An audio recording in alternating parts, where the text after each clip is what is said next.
Bom dia, gente. Ainda é quase hora do almoço, né? Então eu sou o obstáculo que separa vocês do almoço, né? Então vou ser breve, fazer uma apresentação rápida aqui. Eu sou Alan Araújo. Atualmente eu estou presidente da ATI. Aí pouca gente aqui vai saber o que é a ATI. A ATI é a Agência Estadual de Tecnologia de Informação, né? Eu gosto de fazer o sempre paralelo para você associar. Ela é equivalente, imagina o que o SERPRO é para o Brasil, ela é equivalente para Pernambuco. Obviamente tem uma diferença no serviço, mas só para vocês poderem fazer um paralelo. Não faz parte do script aqui, mas a plateia, para conectar um pouquinho com vocês, eu estou numa missão hoje, que é tocar esse negócio aqui, a Estratégia de Governo Digital do Estado de Pernambuco, que eu jamais imaginei que eu ia estar, né? Eu trabalhei a vida inteira na iniciativa privada, não sou servidor público, né? Eu estudei no SIM, aqui na UFPE, fiz graduação e entrei na graduação, eu queria fazer tudo, monitoria, pesquisa, criei startups, fui fazendo tudo. Aí, nesse movimento de criar startup, eu comecei a gerir projetos digitais, comecei a passar por empresas do Porto, fundei empresa no Porto, saí da empresa, fiz o maior rolo, mas sempre na iniciativa privada. Então eu estava quietinho lá no meu canto, sendo executivo, lá no César, que vocês devem ter ouvido falar aí, que é o Instituto de Pesquisa, dando minhas aulas no mestrado, na pós do César, fazendo o meu doutorado, e aí apareceu essa missão aqui que eu disse,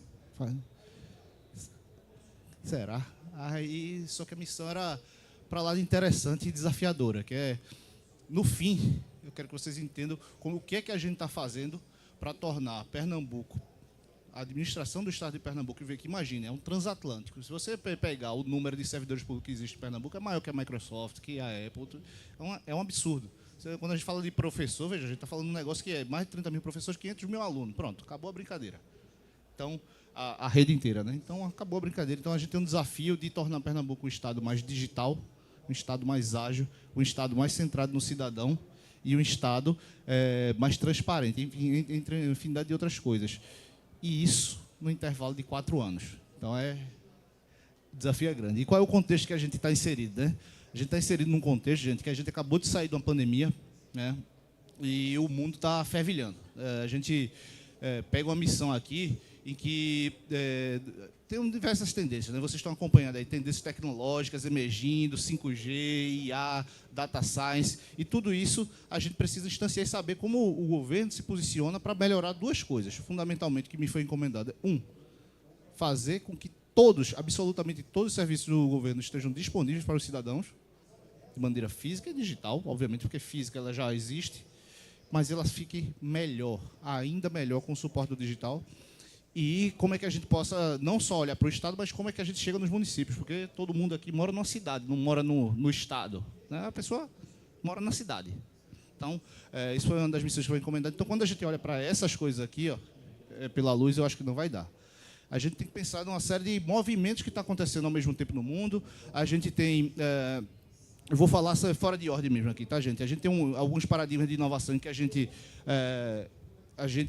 décadas atrás, a gente vivia um momento em que o mundo tinha uma abundância muito grande de dinheiro e poucos produtos. Então, você fazia qualquer coisa, botava no mercado e vendia. Só que a cada crise, anos 70, a crise do petróleo, a cada crise, a de 2008, mais recente, os recursos se tornam mais escassos. Então, só vai vencer quem tiver um produto realmente campeão. E aí, o paradigma de inovação muda para uma coisa mais voltada para o mercado, e aí você começa a pensar muito mais em design, né? Porque o design importa, a forma e o uso, a maneira como que a gente usa importa de verdade, né? Você tem inovações voltadas para a mudança de significado, que é mais profunda ainda, gente. Porque, veja, se a gente estivesse olhando para um aspecto meramente tecnológico, essa frase Henry Ford jamais disse, né? Foi uma piada que ele fez, um adágio que ele fez numa situação, mas se você pensar, para eu poder conectar com vocês, se você pegar aí o usuário, ó, vou inventar uma tecnologia, ninguém nunca usou, vou experimentar e vou vender. É uma forma. Outra forma deixa eu perguntar ao meu usuário o que é que ele precisa.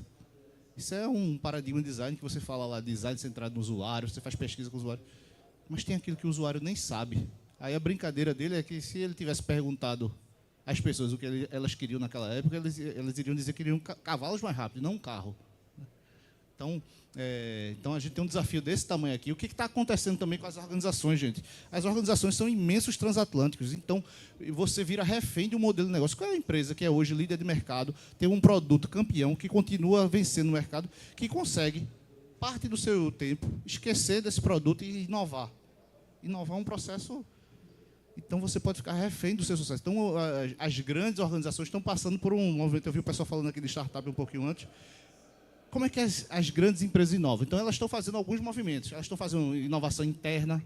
Então, eles estão criando labs. Então, todo lugar tem um lab, né? Bota uma galera enfurnada num lugar para fazer inovação. Funciona, funciona, de certa maneira. Outras empresas estão disseram assim, não adianta a gente ficar a porta fechada. Vamos fazer inovação aberta. Vamos conectar com o ecossistema. É massa também. Outras empresas estão usando uma estratégia de mitigação de risco, né? Olha, não vou investir muito, ficar arriscando, não. Eu vou ficar observando o ecossistema de startups. Aquela que for boa mesmo, eu compro. Acabou a conversa. Então, esse movimento, as empresas estão num movimento de contínua mudança, que o que vai acontecer com as grandes corporações, gente, é que elas vão ter que conviver com a estrutura que já existe, aquela estrutura super hierarquizada, diretoria, gerência, supervisão, tudo isso, e a estrutura que parece uma startup. Essas pequenas estruturas é que vão gerar os novos produtos, serviços que vão garantir o futuro da empresa. A gente está num momento da história, da humanidade, que ninguém fica mais 20, 30, 50 anos no topo do mercado. Você tem empresa que, se a gente fizer um lápis aí de 15 anos, tem empresa que, nesse tempo, era líder de mercado e desapareceu. Enfim. Então, tem ondas de agilidade, você está focando em agilidade para pequenos times, para departamentos e para o negócio inteiro. Então, tudo isso está acontecendo ao mesmo tempo.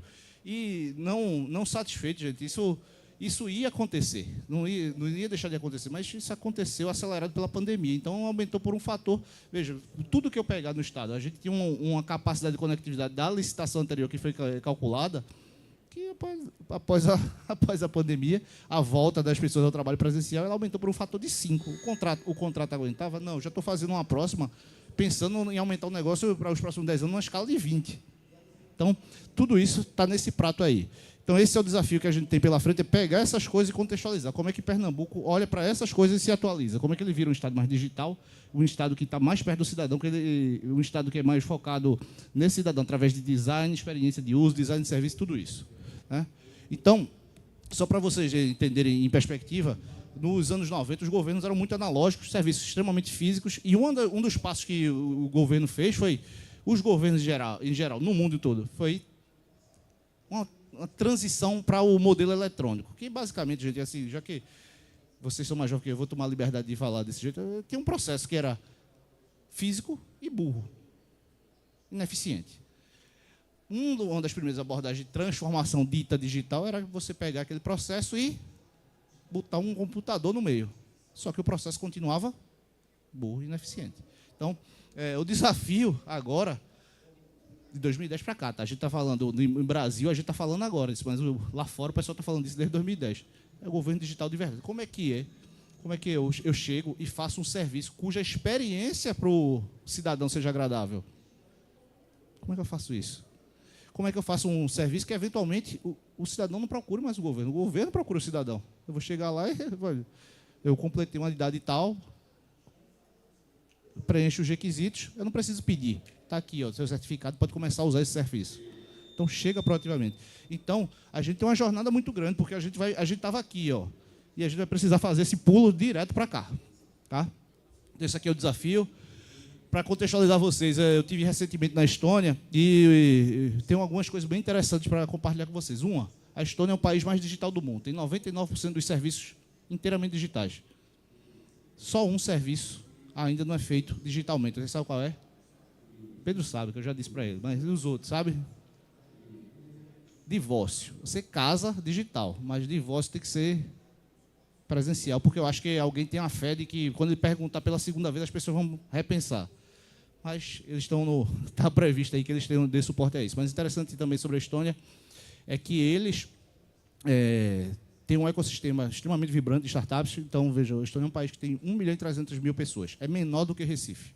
Se concentra em 2 cidades, uma com 400 e pouco, a outra com 300 mil. O resto está bem esparsamente. Então, veja, é um problema diametralmente diferente, mas uma das coisas que eles fizeram foi, eles saíram da União Soviética em 92 e começaram a fazer uma série de transformações de Estado, das quais a transformação digital.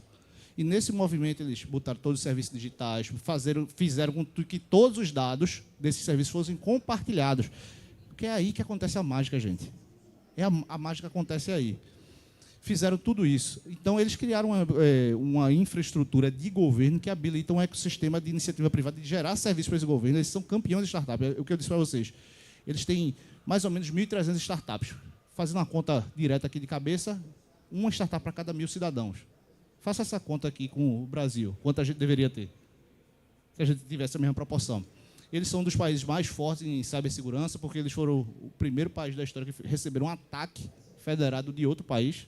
Ou seja, um país organizou um ataque hacker para atacar o outro. A vítima foram eles, tá? Sofreram, mas sobreviveram. Então, ele é uma inspiração fundamental para a gente, porque eles estão num processo que é esse aqui, tá, gente?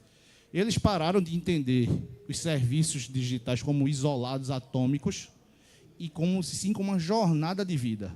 Então, ó, quem é o cidadão? Ó, nasceu aqui no caso da gente, ó, cartão do SUS, vacinação. Aí a pessoa vai vivendo, né, vai passando por estágios da vida, a pessoa precisa de identidade, matrícula, passaporte, histórico. Aí, obviamente, aposentadoria, medicamento e óbito, óbvio, essa é a vida.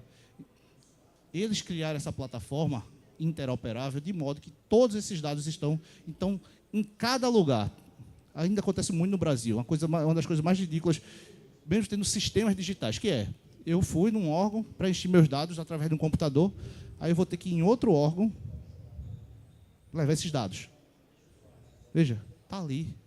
É uma das coisas mais burras que existe, mas a gente ainda está uns aninhos atrás. Então, essa jornada integrada, eles já venceram essa guerra. Eles estão justamente no passo seguinte, que é o governo proativo. O cidadão, sei lá, completou 65 anos, não pediu nada, chegou aqui no WhatsApp da pessoa, uma carteirinha lá do idoso. A pessoa completou, por exemplo, você registrou que se mudou, eita, nós temos a pré-matrícula do seu filho na escola antiga, mas percebemos que você se mudou. Tem essas outras escolas aqui. Quer fazer uma pré-matrícula? Veja que a relação mudou. Então, eles já estão nesse estágio, a gente está correndo atrás. Tá? Então, a ideia é essa, a gente sair de um modelo que tem serviços desconectados, caros e ineficientes, para um modelo de serviços integrados, conectados, que promovem um alto nível de satisfação. Então, aí a gente precisa entender aquela história do design, entender quem é a nossa persona, qual é a jornada, como a jornada de uma mãe, que ela, ao engravidar, ela precisa do pré-natal, ela vai passar por todo o processo de registro, enxoval, vacinação, identidade, creche, matrícula na escola, e aí ela volta para o mercado de trabalho. A gente tem que começar a pensar tudo como jornada. Quem é o nosso cidadão e do que ele precisa quando. Tá? Então, isso aqui, de certa maneira, a tecnologia é um meio, gente, mas é uma mudança fundamental na perspectiva de você colocar design no centro e, mais ainda, você entender comportamento social. Porque o desafio é esse. A tecnologia, óbvio que é meio, vai continuar sendo um desafio, mas a gente precisa mudar um pouquinho a mente para esquecer que a dor não é a tecnologia já existe tecnologia suficiente para a gente fazer isso. O que não existe é a capacidade de articular toda essa mudança contextual. Tá? A pandemia acelerou tudo, a gente tem estados, por exemplo, como o Rio Grande do Sul, tem 94% de serviço, o governo federal está 90%. Pernambuco, quando a gente assumiu, tinha 6%. Em fevereiro do ano passado tinha 6%. A gente já fez algumas reformas, esse número já passou de 26%. A ideia é que daqui a 2 anos, no final de 2026, esse número tenha passado de 80%. Vamos ver se a gente consegue, tá? O que a gente fez aqui pega aquela figurinha do contexto do início e vê que como ela vai se tangibilizar aqui. Né? A gente entendeu que o governo é uma grande corporação imensa, mas a gente precisa trabalhar de maneira integrada, articulada, colaborativa, ágil. Então, a gente criou um negócio chamado Liga GD. Né? Eu estou na TI como presidente, tem um secretário executivo, Miguel, que ele toca essa missão com a secretaria também, então ele é meu par. Né? A gente criou esse movimento aqui, criou um escritório de projeto. Para que um escritório de projeto? A gente tem mais burocracia? Não. É para que quando a gente olhe para todos os projetos de transformação do Estado, a gente tente fazer parecido. Que a gente use a mesma plataforma para os dados serem interoperáveis, que a gente, nos serviços mais críticos, a gente garanta que o design foi lá e fez um estudo com o cidadão para saber que aquele serviço vai ter usabilidade, para a gente garantir que as práticas estão sendo usadas de maneira uniforme para a gente fazer mais com menos. Né? Então, a gente criou uma Câmara de Governo Digital que elaborou essa estratégia, né? Então, esse aqui já foi publicado em março, e esse plano de ação foi aprovado em julho com o orçamento. A governadora gostou do que viu e liberou um funding aí na ordem de 250 milhões para a gente consumir só num programa de transformação digital até dezembro de 2026. Então, tem muita coisa para fazer daqui para lá, tá? Então, a estratégia da gente, só para tentar ser sintético, a gente definiu uma estratégia em que ela preza por ser um governo digital que seja inclusivo e centrado no cidadão. Então, a gente vai ter que ter uma coisa... Como é que a gente faz isso, gente? Coisa que não existia. Se você olhar para todas as carreiras de governo, não tem uma carreira de design. Mas a gente foi lá e, nos processos de contratação de terceiro, essas coisas, começou a botar design para dentro. Porque, veja, eu estudei computação a vida inteira. Eu ia dizer que eu sei programar, eu ainda sei um pouquinho, mas... quem sabe entender comportamento de gente e projetar soluções para isso é design. Não é o cara que sabe Python e Java. Eventualmente nasce alguém iluminado que sabe as duas coisas, mas a regra geral é um diz o que fazer, o outro como fazer. E essa sinergia chega a boas soluções. Governo transparente e aberto, né? Transparente e aberto e inteligente e integrado. Essas duas coisas têm a ver com dados. Entender onde estão os dados. Hoje eu tenho hoje lá no meu prédio tem o maior data center público do estado. Eu criei um data lake lá que eu criei não, já vinha sendo criado, mas a gente mantém um data lake lá chamado Big Data Pack. Ele tem assim bilhões de dados, bilhões de coleções de dados lá. Mas do tanto que tem no data center, dentro desse data lake tem apenas 2%. Quando eu tiver 30, 40, 50%, imagina que alguém vai chegar num gabinete na secretaria, no Palácio do Governo, vai olhar assim e vai dizer, tá, a gente já consumiu tanto do orçamento, esses são os projetos, esses aqui estão atrasados. Essa é a política pública que está dando retorno. Pega assim um programa feito Mães de Pernambuco, ó, a gente botou dinheiro na mão das mães, isso aqui está dando muito certo. Mas esse outro aqui não está dando retorno nenhum. Então, tanto tem que ter coragem para começar a política pública, quanto para acabar. Acho que não são... Mas você não pode tomar decisão baseada em opinião. Em 2024 não faz mais sentido, né? Então, você olha para os dados para garantir isso. Tá? Conectado, inovador e colaborativo, né? Plataformas abertas, avaliação dos serviços pelo cidadão, confiável. Né? Então, cibersegurança, vocês estão acompanhando aí, Polícia Federal, tudo sendo atacado, a gente recebe mais de 20 milhões de tentativas de invasão por mês lá no data center. Graças a Deus, nenhuma deu certo até hoje. Tá? Continue assim.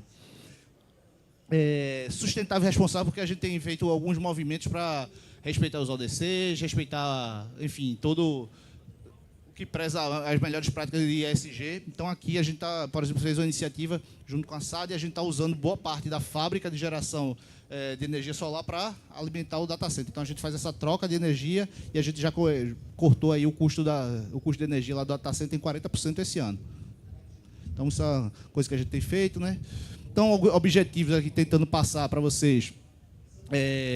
Vou tentar ser mais sucinto, né, já que é uma lista grande, mas um foco muito grande foi encomendado claramente fazer com que a gente saísse daquele patamar dos 6% para alavancar os 80%. O governo na mão do cidadão. Então, o cidadão quer um serviço do governo, basta ele ter um celular. E isso não vai ser 100% o necessário, gente, porque, veja, ao contrário da Estônia, que é um lugar onde todo mundo tem uma educação de alto nível, mesmo na educação pública, a gente vive num lugar em que tem gente que mora na Avenida Boa Viagem, estuda no Santa Maria, tem o melhor da educação, tem gente que chega numa escola ali, perto de Garanhuns, que não tem energia na escola. Como é que eu vou fazer transformação digital e incluir o aluno digitalmente se não tem nem energia? Se não tem energia, não tem internet, gente. A gente tem gente que estudou, fez uma pós-graduação, tem gente que tem dificuldade de ler. Como é que você faz os serviços terem uma linguagem simples para que qualquer pessoa... Então, a gente tem um desafio que é infinitamente maior que o da Estônia. Mas eles conseguiram 30 anos de disciplina. Esses 30 anos de disciplina, acreditando nessas reformas, eles conseguiram aumentar o PIB per capita por 20. Eles estavam na União Soviética, em 30 anos, eles multiplicaram a renda média do cidadão por 20. Isso é uma coisa que a gente tem que pensar em fazer em Pernambuco. O governador falou que faz 2 dias, a gente, não sei quantos de vocês são de Pernambuco efetivamente, mas, por exemplo, a gente mora num estado pobre. Tem riqueza, mas é pobre. Aí a gente trabalha ali perto do Porto Digital, é um lugar que todo mês anuncia que tem uma enormidade de vagas abertas para empregos de alta renda. Aí, do outro lado da ponte, mora um monte de gente, em que a gente tem um estado que tem um dos maiores índices de desemprego, 15%. Isso é uma loucura. Então, se a gente não estiver fazendo nada para aproximar, né, diminuir esse gap, a gente está fazendo muito pouca coisa. Então, é essa a proposta dessa estratégia de governo digital. Você ampliar, ter mais serviços, você promover o protagonismo, a aprendizagem contínua, as habilidades digitais. Né? Então, assim, o currículo vai ter que ser atualizado com a habilidade digital, porque a pessoa que não tiver essas habilidades vai ser o analfabeto do novo século. Né? Então, ó, você aumentar a participação, tem coisa aqui de linguagem simples. Então, essa é a estratégia assim, que a gente entende que é bem robusta. A gente está vendo novas formas de governo comprar, porque é um parto. Vocês devem imaginar que tudo tem que licitar, leva 2 anos. Eu estou acostumado, gente, a pegar um problema na iniciativa privada, em 3, 4 meses, botar um MVP na rua. Então, imagino que é para mim esperar 1 ano para contratar um negócio para começar um projeto. Então, a gente está vendo novas formas de contratar. Né? O que mais? Né? Então, aí no escritório de projetos, o que é interessante aí para vocês saberem? Né? A gente criou um movimento em que a gente está buscando se articular com todo o ecossistema, Sebrae, ICTs, startups, academia, UPE, UFPE, o GovBR, o cidadão que for de Pernambuco vai ter o GovBR esse ano ainda funcionando para os serviços digitais de Pernambuco, e logo depois ele vai virar o PE GovBR, que aí você vai ter a sua identidadezinha digital de Pernambuco. Por que eu preciso disso, gente? Não importa porque ela não precisa, porque todos nós precisamos disso. Porque, uma vez que a gente tiver essa informação, a gente vai catar em cada base do Estado onde é que tem aquele seu CPF, aquele seu dado, para saber que fulano foi atendido aqui nessa UPA, que foi ali para você, aí cruzou, estuda ali na escola, aí a mágica vai começar a acontecer. A gente vai começar a cruzar os dados. Tá? Aí a gente criou, né, essa Câmara, é um desenho muito bonito, mas basicamente, só para vocês entenderem, essa Câmara define essa estratégia aqui que eu estou mostrando, mas ela é subordinada ao núcleo de gestão. Né? O núcleo de gestão é o código do governo, a governadora, a vice e as principais secretarias. A gente, obviamente, vai definir uma estratégia que tem que estar aprovado por eles e condizente com as prioridades do governo. Né? Então, a gente tem um escritório aqui articulando todos os projetos, produtos, serviços, experiências digitais, que é o que a gente está entregando. Né? E aí, como é que a gente faz? Não sei, eu não vi aí a plaquinha. Eu tenho mais 3 minutos, não é isso? Ou 4? Gente, tudo vai ser um pedido. A gente mora num estado que não tem os serviços ainda. Então, vai ter gente pedindo serviço pelo plano de governo, a carta de serviço, porque, veja, os serviços físicos já existem, então a gente tem que transformá-los em digitais. Consulta popular, essas consultas que eu ouvi para mudar, que rodou o estado inteiro. Então, você levantou uma série de necessidades. Os planos de desenvolvimento de tecnologia das próprias secretarias. Então, tem um monte, imagina que tem uma fila lá com milhares de pedidos. Só que a gente tem que ser capaz aqui, ó, de priorizar aqueles que geram mais impacto. É essa Câmara que toma essas decisões. Né? Quando vem para cá, pessoal, vem para as esteiras, aí só para elaborar para vocês, um pedido pode ser um novo serviço, pode ser uma nova aplicação. Então, a gente tem esteiras de desenvolvimento, o que é essa esteira? Então, você associado a isso, tem um processo de desenvolvimento, tem as ferramentas que você usa e tem as pessoas que trabalham nessa esteira para entregar. Então, tem esteira para... Vou desenvolver um microserviço. Eu vou desenvolver um microserviço aqui que é a autenticação do PE GovBR. Aí eu vou transformar e disponibilizar isso como um microserviço. Então, qualquer pessoa em Pernambuco que quiser desenvolver uma aplicação que use esse login, chama esse microserviço. O que é que tem mais aqui? Ó? Dados IA. Eu vou querer fazer um ETL para ver como é que está a política pública lá do MAN de Pernambuco. Faz aqui. Eu vou querer fazer um observatório do turismo. Porque hoje, se você entrar, por exemplo, veja, tem que fazer muito em pouco tempo. Mas hoje o observatório é um PDF. O ideal é que fosse uma tela de um BI que você olha, ó, isso aqui sim, isso aqui não. Porque o empresário que quer investir em turismo tem informação ali. Um governo aberto, um governo transparente. Né? Enfim, tem uma série de outras coisas. Tem uma esteira aqui, gente, ó, por exemplo, que esse aqui você desenvolve serviços com código mesmo, JavaScript, Angular, React. Tem outras aqui, ó. Lembra do que eu falei, gente? A gente vai precisar chegar em 80%, não vai precisar?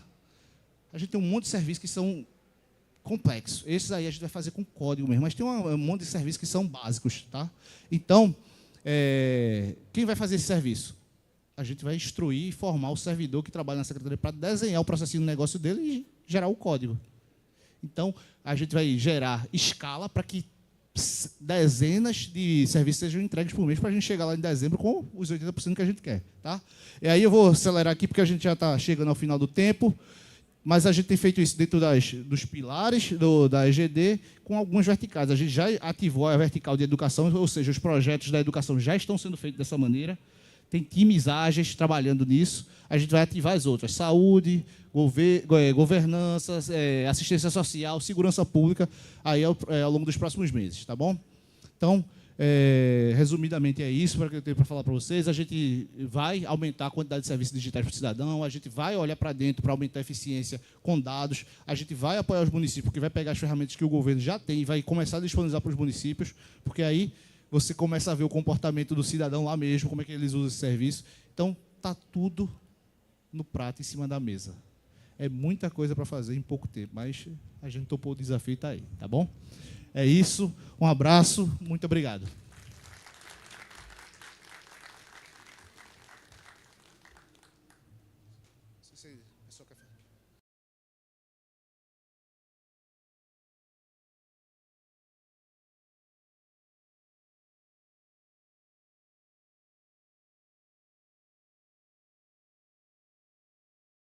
E eu queria entender ou saber se vocês já trabalham, que é infraestrutura, né? Vocês têm um plano muito bom, né, para aplicar, para transformar esse processo bem fluido, mas como você trouxe em Garanhuns, sem energia, como é que vocês estão trabalhando para essa integração? Porque o plano está aqui, mas se essa integração da infraestrutura não vai funcionar. Vocês já conversam sobre isso? Vocês já têm algum plano de ação acerca disso?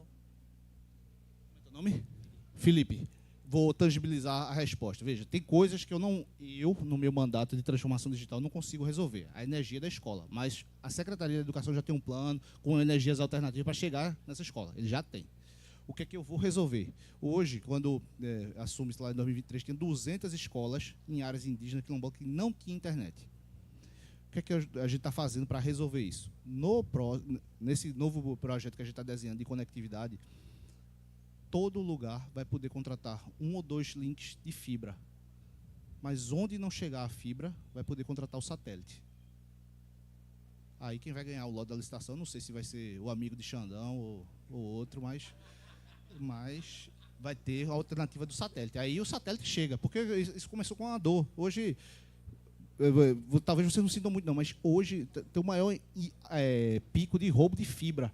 Então, hoje, o prédio público está ficando sem internet porque roubou a fibra. Aí, a primeira alternativa que eu dei foi contratar a segunda internet. Porque a minha esperança era, não é possível que roube as 2 fibras na mesma hora. Aí, isso já resolveu. Aí, eu estou criando um caminho para que você contrate o satélite também. Aí, a gente já começou a botar dentro do contrato atual, para não esperar a próxima licitação, alguns prédios com o satélite. Aí, isso resolve lá da escola. A educação tem um plano para resolver a parte da energia e eu tenho um plano para resolver a conexão.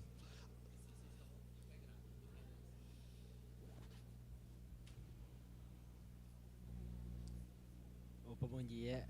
Você falou um pouco a respeito da... Teu nome? Bruno. Valeu, meu nome é Bruno, estudo na UPE.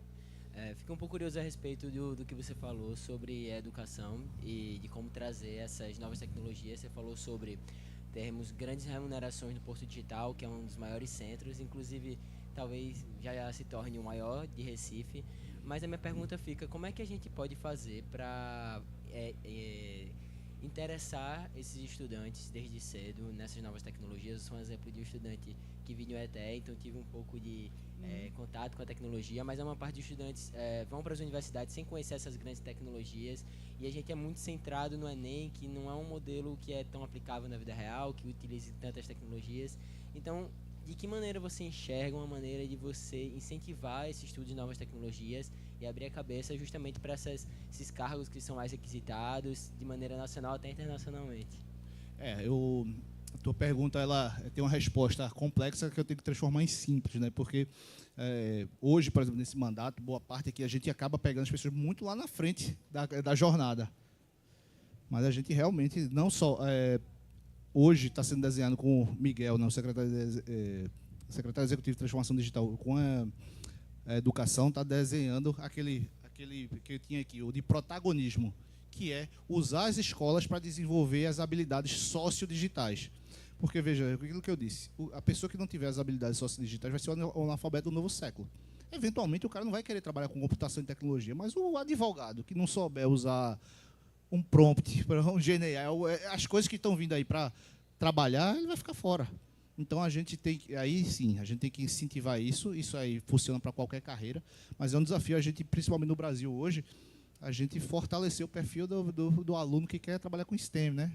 Isso é um problema para qualquer gênero, mas principalmente as mulheres, as meninas, né? Hoje é um negócio incrível. Minha turma na faculdade era 75 pessoas, 10 eram mulheres. E foi o recorde daqueles 10 anos ali que eu passei no ensino. 10 anos não, porque eu acabei na data certa, tá, gente? Mas é que eu fiz mestrado, fiz outras coisas. Então é um desafio enorme você começar a incentivar isso desde o currículo mais básico, né? Porque, por exemplo, meu filho estuda na escola aqui na Zona Norte, aí tem robótica, tem... Ele quer trabalhar com jogos, mas é a escola dele, que é fora da realidade. Como é que a gente faz com que as escolas tenham um padrão? Como é que a gente faz, não sei onde vocês estudaram, mas como é que a gente faz que as escolas, em geral, tenham esse padrão das escolas integrais, que tem o padrão lá da escola da Cícero Dias ali, que... Pronto. Então, eu já dei aula lá. Eu dei aula lá de jogos. 2006, 2007. Eu tenho 40, gente. Eu não sou tão velho assim, não, mas é que eu comecei cedo. Como é que a gente faz para as escolas terem mais esse padrão? Gente fantástica. Assim, eu peguei lá assim, no César, está fora do Brasil. Tá... Então, a gente precisa escalar. Não pegar um negócio que é um protótipo daquela escola e transformar na regra geral. Tá bom? That's it. Valeu. Eu ficaria falando...